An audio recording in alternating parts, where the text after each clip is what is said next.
let's jump right into the ultimate mutual fund matchup, what a lot of people call the Ronaldo versus Messi of Indian investing. In this explainer, we're putting Parag and HDFC FlexiCap head-to-head. These are two absolute titans of the market. But as we unpack the data today, focusing really heavily on their core fund strategy and historical returns, we're going to uncover how two wildly different approaches navigate risk to actually make you money. Now, if you're locking away your money for a decade, you're probably asking yourself, which fund builds wealth faster, right? It's the totally natural starting point. But as we'll see, looking purely at the speed of returns misses the hidden risks entirely. I mean, a high-speed engine is great, but you really need to know how the car handles a sharp turn. So here's our tale of the tape. We'll be looking at their contrasting fund strategies, their portfolio and sector allocations, comparing the actual wealth and returns, how they survive market crashes, and finally, which fund actually fits you. Kicking things off with contrasting fund strategies. You'll immediately notice a stark contrast in how these two hunt for returns. HDFC, they rely on GARP, growth at a reasonable price. They aggressively buy into expanding businesses to ride India's macro growth. They want to be in the market, fully invested pretty much at all times. Parikh, on the other hand, is a classic value house. They strictly demand downside protection. If the broader market looks too expensive to them, they're perfectly happy just sitting on the sidelines, safely holding cash. And this brilliantly illustrates their distinct personalities. HDFC is this massive domestic giant, built on a 30-year legacy. It's basically a pure play on India's internal growth cycle. Conversely, Parag is the cult favorite, the globally minded protector. They purposefully look beyond India's borders for global diversification and rely heavily on those cash reserves to just wait for the perfect pitch. Moving right along to portfolio and sector allocations. As the old market saying goes, opinions are cheap, but portfolio allocations are not. Look at HDFC's massive 40% concentrated bet on the financial sector. Banks and financials are literally the backbone of their strategy. And notice that tiny sliver of cash? It's just 4%. This absolutely proves they are fully strapped into the Indian economic growth engine, actively deploying capital into healthcare, infrastructure, and domestic demand to maximize those returns. In stark contrast, Parikh's allocation shows just how heavily they lean on defense. Sure, they also like financials, but they hold a massive 15% in cash and debt. Plus, they've got 12% in out-of-favor tech stocks and roughly 10.5% in global giants like Amazon, Microsoft, and Alphabet. Their strategy deliberately creates a resilient, diversified shield designed to offer totally different avenues of return compared to a strictly domestic portfolio. Okay, let's get into the main event, comparing wealth and returns. To make this a fair fight and truly understand the impact of these strategies on your wallet, we're going to trace the journey of a 10,000 rupee monthly SIP starting from 2013.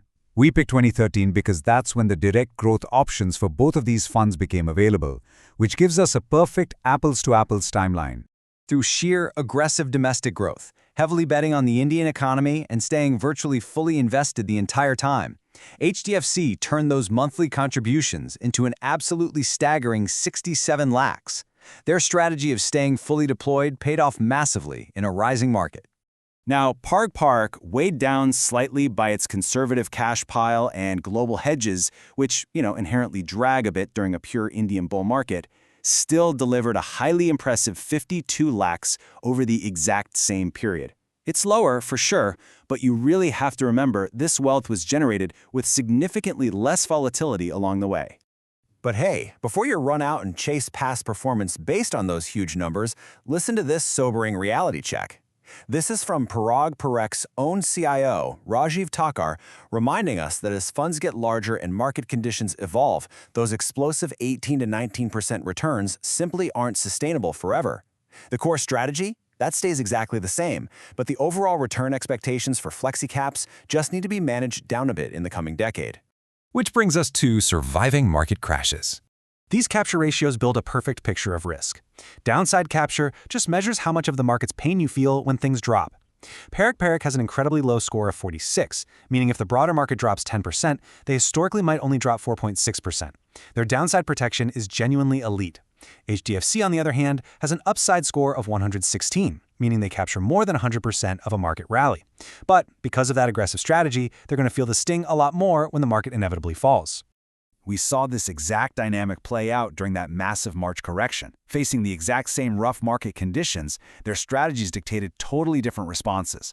HDFC, being already fully invested, had to strategically shuffle its existing portfolio towards better risk-reward sectors.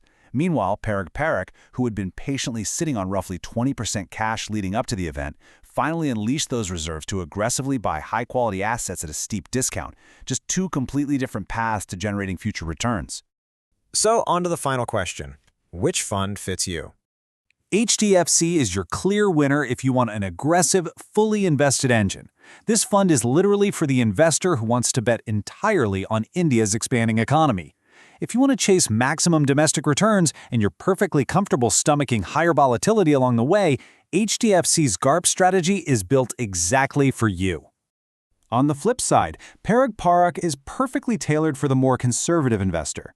If you value a smoother ride, global diversification into U.S. tech giants, and a strict value manager who isn't afraid to hold cash when the market gets dangerously expensive, this is your fund.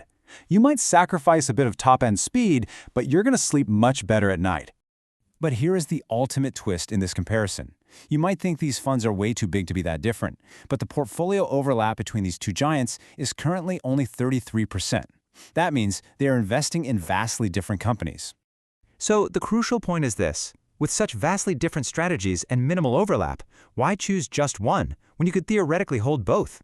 By holding both, you can capture HDFC's aggressive domestic growth while leaning on Paragh's global stability and cash reserves when times get tough. It's an incredible pairing. So I'll leave you with this.